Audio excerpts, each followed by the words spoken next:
Good morning to all of you. This is doctor Paras Jain और आज हम लोग पढ़ेंगे एनसीईआरटी का चैप्टर 14 जिसका नाम है रिस्पायरेशन इन प्लांट्स। इस चैप्टर को पढ़ते हैं, जब रिस्पायरेशन इन प्लांट्स चैप्टर को पढ़ते हैं, इस चैप्टर को पढ़ने से पहले थोड़ा सा पुराना चैप्टर रिवाइज करते हैं, ब्रीथिंग एंड गैसेस एक्सचेंज को पहले। Breathing and gases exchange chapter पढ़ा होगा। सबसे पहले हम सांस लेते हैं। सांस में क्या होता है, एटमॉस्फेयर में जो एयर होती है वो आपके नाक से होते हुए, नोजल ट्रैक से होते हुए, फायरिंग से होते हुए, रिस्पायरेटरी ट्रैक से होते हुए लंग्स तक पहुंचती है। आपने पढ़ा होगा कि जब भी रिस्पायरेशन होता है तो क्या होता है, आपकी नाक से होते हुए, आपकी नाक है, नाक से होते हुए, रिस्पायरेटरी ट्रैक से होते हुए एयर आपकी बॉडी में कहाँ पहुंच जाती है, आपकी बॉडी में चली जाती है, लंग्स तक पहुंच जाती है। आपका लंग्स तक पहुंच गई। देख सकते हैं एटमॉस्फेयर की जो एयर थी, एटमॉस्फेरिक एयर जो थी वो आपके नोज से होते हुए कहाँ पहुंच गई, लंग्स में पहुंच गई। और लंग्स में आपको पता है कि लंग्स में छोटे छोटे एल्वुलाई होते हैं, बलून लाइक स्ट्रक्चर होता है, इसको एल्वुलाई कहते हैं। और ये बलून लाइक छोटे छोटे होते हैं, आपको पता होगा, पढ़े होंगे। ये रहे एल्वुलाई। और ये एल्वुलाई में जो पहुंच गई है एटमॉस्फेयर की एयर नोज से होते हुए, रिस्पायरेटरी ट्रैक से होते हुए हमारे लंग्स में पहुंच गई, लंग्स के एल्वुलाई में पहुंच गई। तो आपको ये पता होगा, आपने पढ़ा होगा कि एल्वुलाई के पास से, लंग्स के पास से, एल्वुलाई के पास से हमारे बॉडी में ब्लड वेसल्स रहती हैं। ये ब्लड वेसल्स जा रही हैं, बहुत सारी ब्लड वेसल्स होती हैं। और इन ब्लड वेसल्स में क्या बहता होगा, तो ब्लड वेसल्स इसमें क्या बहेगा, ब्लड बहेगा, इसमें ब्लड होगा। ब्लड में कौन कौन सी होंगी, आरबीसी होगा, रेड ब्लड सेल होंगी, डब्ल्यूबीसी होगा, व्हाइट ब्लड सेल होगी, और बहुत कुछ होगा। ध्यान से समझना है, इतनी सी बात समझ रहे हैं। Breathing and gases exchange chapter को रिवाइज कर रहे हैं। पहले एटमॉस्फेयर में जो एयर है वो आपके नाक से होते हुए, रिस्पायरेटरी ट्रैक से होते हुए और आपके लंग्स में पहुंच गई। यहाँ पे पहुंच गई एटमॉस्फेयर एयर। इस घटना को, यहाँ से यहाँ तक एयर के आने घटना को इनहेलेशन कहते हैं। और जब यहाँ पर पहुंच गई एयर तो लंग्स में, एल्वुलाई में एयर है, और इस लंग्स के एल्वुलाई के पास से नियर बाई से कौन गुजर रहा है, ब्लड वेसल्स गुजर रही हैं। ब्लड वेसल्स में क्या बह रहा होगा, खून बह रहा होगा, ब्लड बह रहा होगा। ब्लड मतलब डब्ल्यूबीसी, आरबीसी बह रही होंगी, red blood cell, white blood cell. अब रेड ब्लड सेल को देखिए तो इसके अंदर क्या होता है, इसके अंदर पिगमेंट होता है, इसका नाम है हीमोग्लोबिन। हीमोग्लोबिन नाम का एक पिगमेंट रहता है रेड ब्लड सेल के अंदर। ठीक है, इतना सबको पता है, कोई बात इसमें नई नहीं बताया हमने। एटमॉस्फेयर जो एयर थी वो एयर आपके अंदर गई, लंग्स में गई, लंग्स में एल्वुलाई था, और इस एल्वुलाई के नियर बाई से ब्लड वेसल बह रही थी। यहाँ पर से आपकी जो एयर थी, एटमॉस्फेरिक एयर में जो ऑक्सीजन था उसने गैसियस एक्सचेंज कर लिया, वहां से कहाँ चली आई, ब्लड वेसल तक आ गई। एटमॉस्फेयर में जो एयर थी, आपके एल्वुलाई में जो एयर थी वो कहाँ आ गई, आपके रेड ब्लड सेल के पास आई। और रेड ब्लड सेल के पास कौन सा ग्रुप है, कौन सा पिगमेंट है, हीमोग्लोबिन नाम का पिगमेंट है। इस हीमोग्लोबिन पिगमेंट का और ऑक्सीजन का, जब यहाँ से एयर गई थी एटमॉस्फेयर, कौन सी एयर ज्यादा थी, ऑक्सीजन थी। यहाँ पर कौन सी एयर थी, लंग्स में एयर थी, और एयर जो थी यहाँ पर ऑक्सीजन थी, वो ऑक्सीजन गैस ने हीमोग्लोबिन के साथ रिएक्शन कर लिया। ऑक्सीजन और हीमोग्लोबिन का आपस में यहाँ पर रिएक्शन हो गया। अब बताइए, हीमोग्लोबिन अगर ऑक्सीजन के साथ रिएक्शन करेगा तो क्या बन जाएगा, कौन सा केमिकल बनेगा, oxygen plus haemoglobin equal to बनता है, आपका केमिकल बनने से नाम है ऑक्सी हीमोग्लोबिन। ऑक्सी हीमोग्लोबिन नाम का केमिकल बनता है। कहाँ बना ये केमिकल, ब्लड वेसल में। ध्यान समझिएगा, आपकी एटमॉस्फेयर में जो एयर थी, आपने लंबी सी सांस भरी, इनहेलेशन किया, आपकी नाक से होते हुए एयर रिस्पायरेटरी ट्रैक, फायरिंग से होते हुए, रिस्पायरेटरी ट्रैक से होते हुए लंग्स में पहुंच गई, और लंग्स में ये एयर है। और लंग्स में जब एयर है, लंग्स में आपकी छोटे छोटे एल्वुलाई है, बलून लाइक स्ट्रक्चर, बलून में अंदर भर गई हवा। और बलून की एल्वुलाई की वॉल पतली होती है, मोटी होती है, थिन होती है, थिक होती है। आपसे कोई पूछिए, the wall of alveoli is thin और थिक, आपको मालूम चाहिए थिन वॉल होती है इसकी वॉल बहुत पतली होती है। और एल्वुलाई की जो बाहर की मेम्ब्रेन है बहुत ही पतली होती है, और इसके करीब से कौन गुजर रहा है, ब्लड वेसल गुजर रहा है। इतनी पतली होती है कि यहाँ पर आपका डिफ्यूजन नाम की प्रोसेस हो जाती है। डिफ्यूजन के थ्रू यहाँ से एयर निकलकर, एल्वुलाई से निकलकर आरबीसी में एयर आ जाती है। कौन सी गैस जाएगी? ऑक्सीजन गैस जो आपके यहाँ पर ज्यादा होगी, ये ऑक्सीजन नाम की गैस जाएगी आपके आरबीसी में, रेड ब्लड सेल के पास। और रेड ब्लड सेल के अंदर होगा हीमोग्लोबिन नाम का पिगमेंट, और हीमोग्लोबिन नाम का पिगमेंट और ऑक्सीजन रिएक्शन कर बना लेंगे ऑक्सी हीमोग्लोबिन नाम का केमिकल। अब जल्दी से बताना, आपका ब्लड आपके शरीर में रुका रहेगा यहीं पे लंग्स के पास में हमेशा, या बहता रहता है ब्लड? ब्लड सर्कुलेट होता रहता है, हमारी बॉडी में फैलता रहता है, सर्कुलेट होता रहता है। तो ब्लड सर्कुलेशन होगा कि ये ब्लड पूरी बॉडी में फैल जाएगा कि नहीं फैल जाएगा? थोड़ी देर में फैल जाएगा। और जब ब्लड सर्कुलेशन होगा तो ब्लड के साथ क्या चला जाएगा? ये ऑक्सी हीमोग्लोबिन नाम का जो केमिकल है, ये ब्लड के साथ साथ आपकी बॉडी के डिफरेंट पार्ट में पहुंच जाएगा। और जब पहुंचते पहुंचते जब किसी ऑक्सी हीमोग्लोबिन ये केमिकल जो है किसी सेल के पास पहुंचेगा, ये रही आपकी एक सेल, ये है एक सेल, किसी सेल के करीब पहुंचेगा जब ऑक्सी हीमोग्लोबिन, तो ऑक्सी हीमोग्लोबिन और सेल के बीच में केमिकल रिएक्शन होगी। क्या होगा? यहाँ पर एक्सचेंज होगा। इसके पास जितना ऑक्सीजन है, ये ऑक्सी जो है ऑक्सीजन है, इसका ऑक्सीजन कौन ले लेगा? सेल ले लेगी, बोलेगी हमको ऑक्सीजन की जरूरत है, हमको देकर जाओ। ऑक्सीजन ले लेगी और बदले में इसे क्या दे देगी? सेल इसे बदले में CO2 कार्बन डाइऑक्साइड गैस निकलेगा सेल से, और वो निकलेगा और वो किसको दे देगा? हीमोग्लोबिन को मिल जाएगा। अब बताना, जितना ऑक्सीजन था हीमोग्लोबिन के पास, सारा का सारा ऑक्सीजन किसने ले लिया? सेल ने ले लिया। बदले में क्या दे दिया? Carbon dioxide. तो इस कार्बन डाइऑक्साइड ने अब हीमोग्लोबिन के साथ रिएक्शन कर लिया। अब कार्बन डाइऑक्साइड और हीमोग्लोबिन का रिएक्शन होगा तो क्या बनेगा? कार्बोक्सी हीमोग्लोबिन बनेगा। ऑक्सीजन मिला था तो ऑक्सी हीमोग्लोबिन बना था, और कार्बन डाइऑक्साइड जुड़ेगा तो कार्बोक्सी हीमोग्लोबिन बन जाएगा। ठीक है।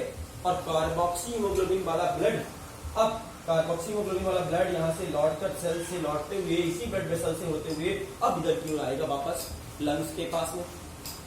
बताओ इसमें ऑक्सीजन है या नहीं है? कार्बोक्सी हीमोग्लोबिन वाले ब्लड में नहीं है, और ऑक्सीजन ना होने की वजह से इसे डीऑक्सीजनेटेड ब्लड भी कहते हैं। डी का मतलब होता है रिमूव, डी का मतलब होता है रिमूव करना।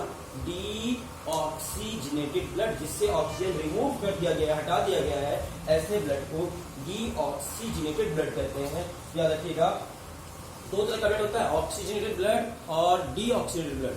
जब ब्लड लंग से डिफरेंट पार्ट में आ रहा था तब ऑक्सीजनेटेड ब्लड आ रहा था, ऑक्सीजन साथ में आ रहा था, लेकिन जब वापस लौट के जा रहा है तो यहाँ से डीऑक्सीजनेटेड ब्लड जा रहा है, उसमें ऑक्सीजन नहीं है। अब ध्यान समझना, वापस लौटकर फिर पहुंचा ब्लड।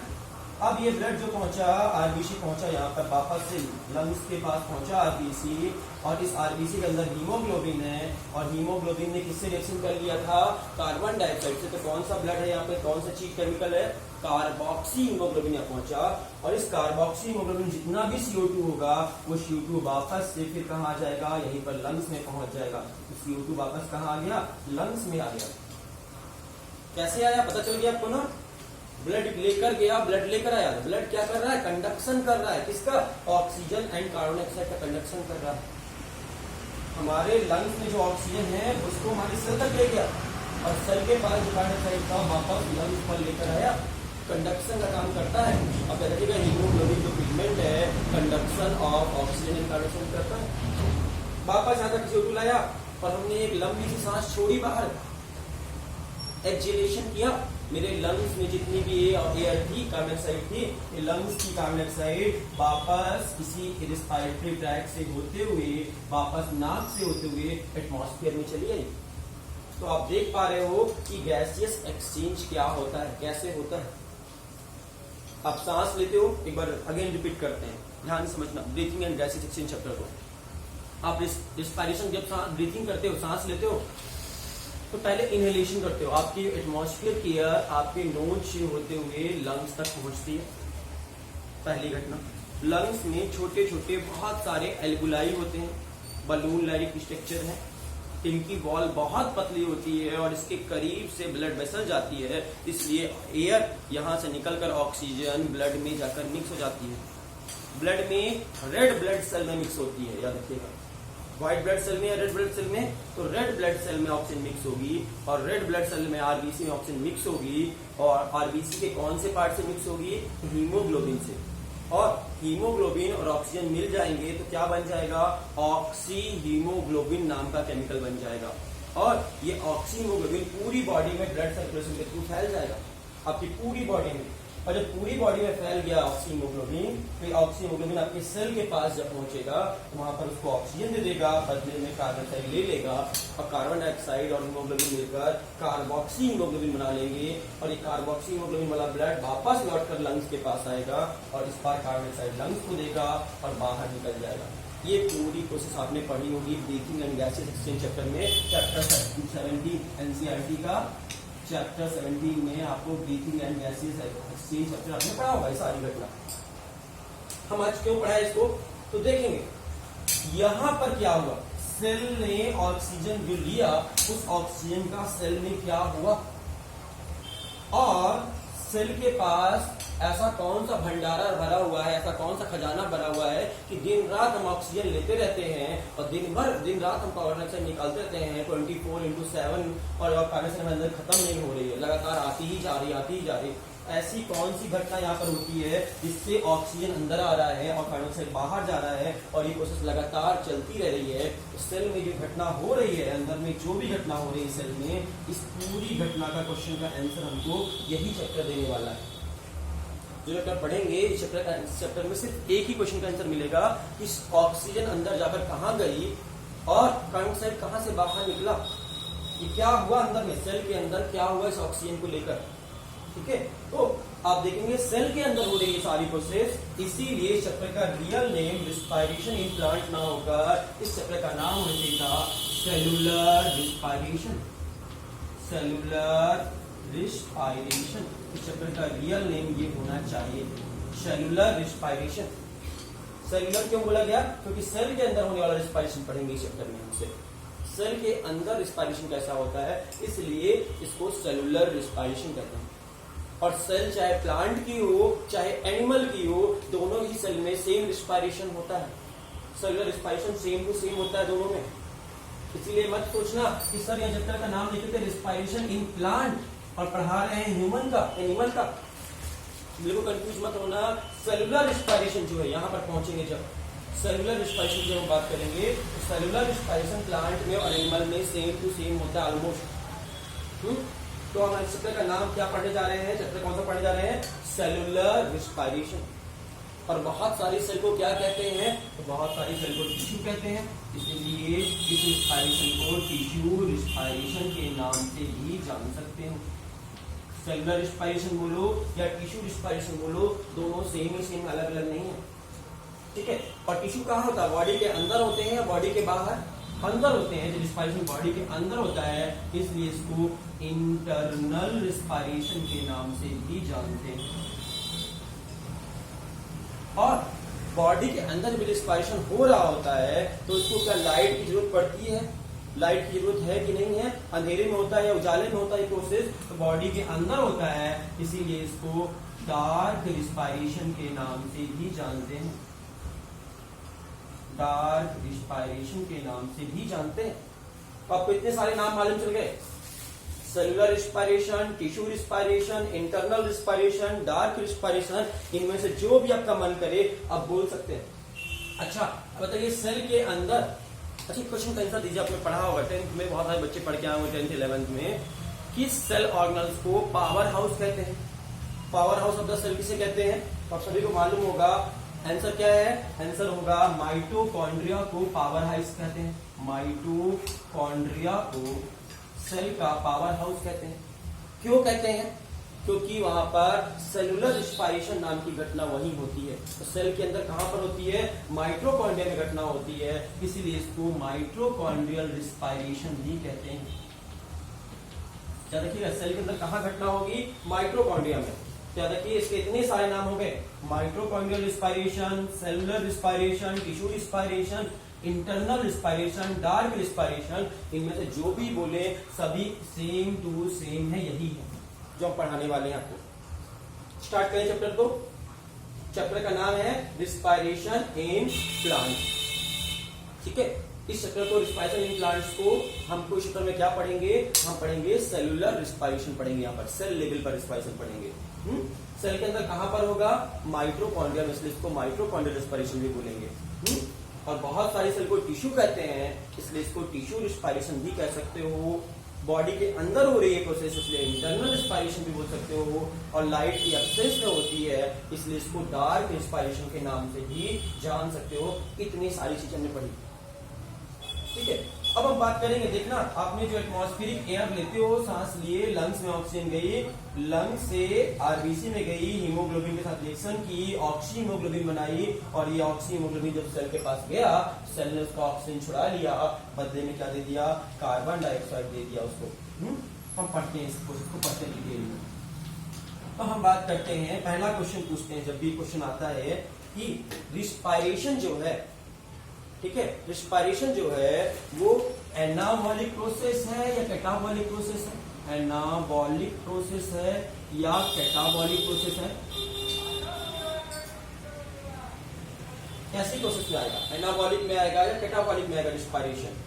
ठीक है, एनाबॉलिक का मतलब जान लो। एनाबॉलिक प्रोसेस का मतलब होता है, एनाबॉलिक का मतलब होता है कुछ बनने वाली प्रोसेस, जिसमें कुछ फॉर्म होता है, कुछ बनता है, उस प्रोसेस को बोलते हैं एनाबॉलिक प्रोसेस। और अगर कुछ टूटता है, ब्रेक डाउन होता है, इस घटना को कहते हैं, टूटने की प्रोसेस को कहते हैं ब्रेक डाउन की प्रोसेस बोलते हैं कैटाबॉलिक। तो आसान कर दिए हम, बनेगा तो बनना होता है एनाबॉलिक और टूटता है तो कैटाबॉलिक। अब जल्दी से आंसर दो आप लोग कि रिस्पायरेशन कैसी प्रोसेस है, एनाबॉलिक में आएगा या कैटाबॉलिक में आएगा, किस प्रोसेस में आएगा? आंसर जान लो।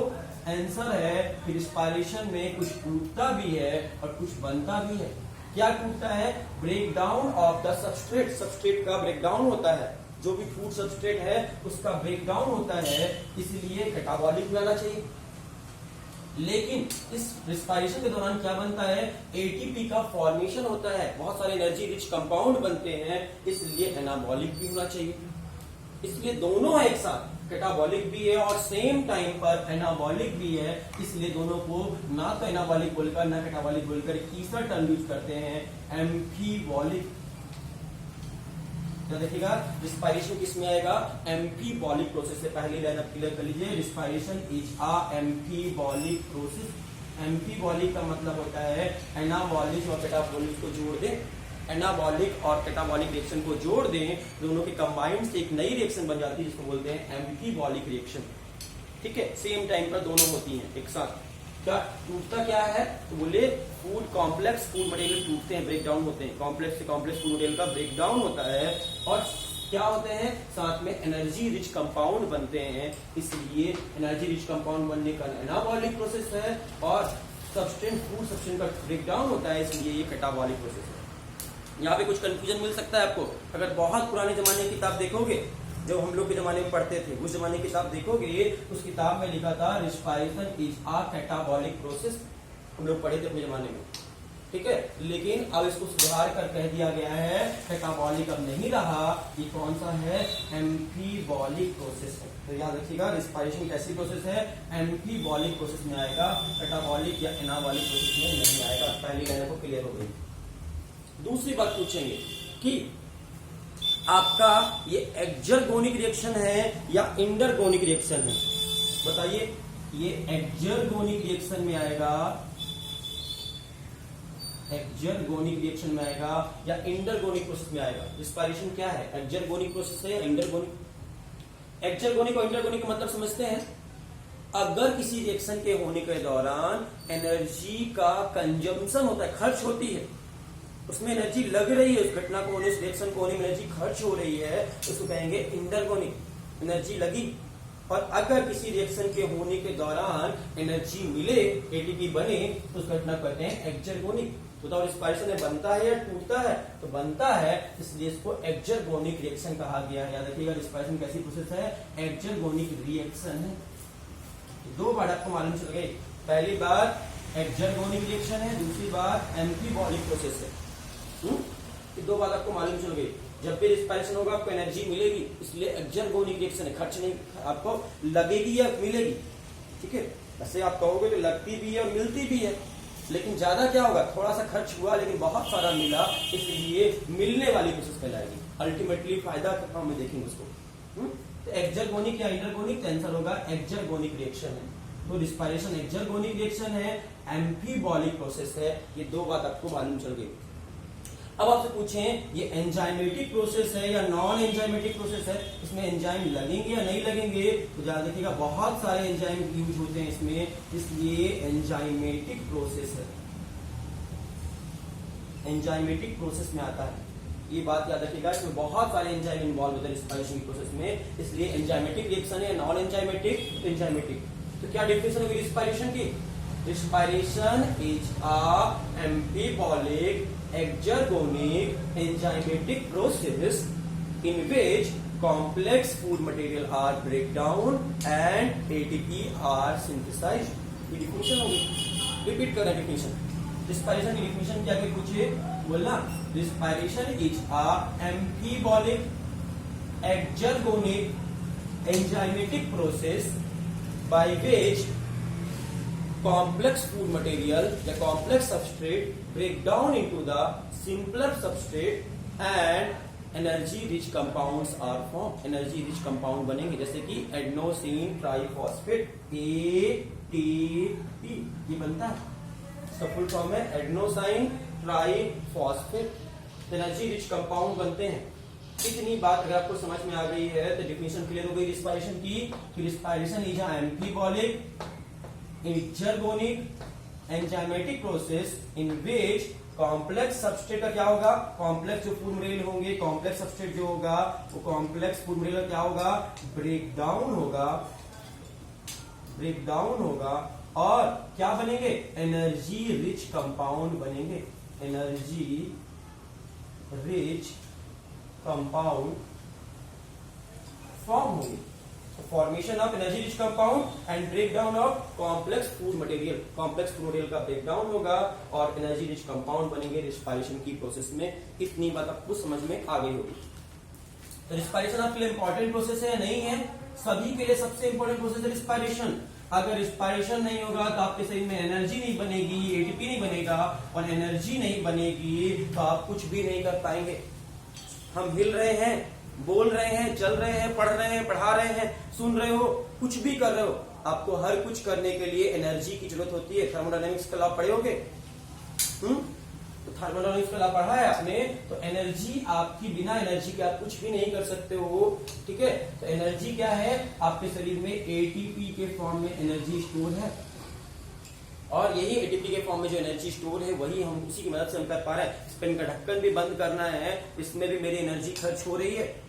आपको डांटना भी पड़ेगा तो मेरी एनर्जी खर्च होगी, उसमें भी, पढ़ाने में भी हो रही है और आपको सुनने में भी खर्च हो रही है। हर समय हर काम करने के लिए हमारी एनर्जी खर्च होती है और एनर्जी किस फॉर्म में हमारे बॉडी में स्टोर है, एडेनोसिन ट्राइफॉस्फेट। एनर्जी कैसे बनी हमारे शरीर में या प्लांट के शरीर में, कैसे उसको एनर्जी मिली, तो रिस्पायरेशन की घटना के थ्रू मिली।